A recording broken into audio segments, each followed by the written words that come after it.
मेरे बाबे आमना ते जिन्होंने फकीर मिल गए है ना उन्हें पता की आखे है जो मैं कह रहा चंदू खां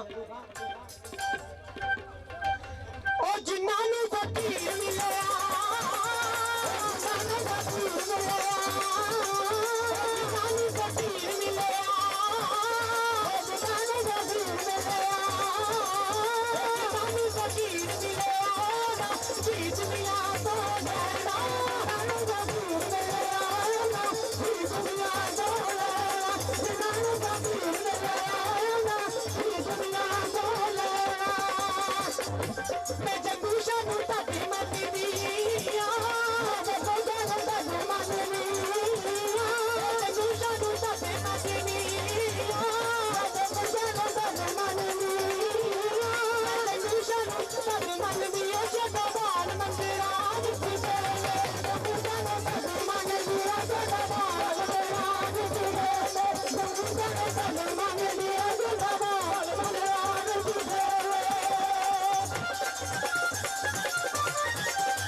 अपने चाचू उन्होंने गीत गाया बड़ा अच्छा जहा आज तो तकरीबन 40-50 साल पुराना गीत जनाब की खिदमत हाजिर कर रहे हैं और जरा सुनो बड़ी मेहरबानी मेरे साहिबाना दी।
जिंद नहीं आखी मुझी अड़ी रैली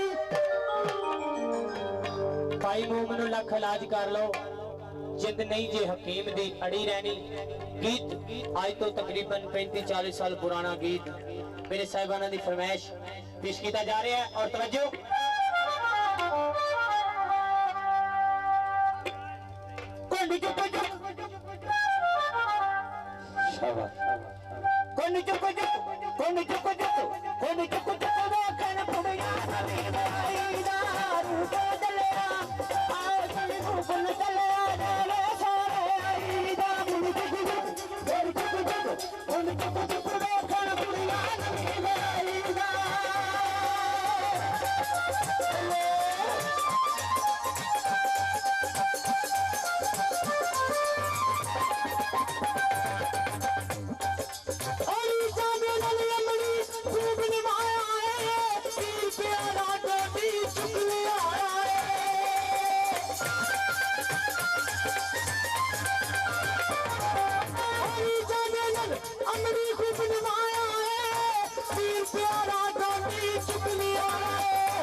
अल्लाह की मीडिया दे नानो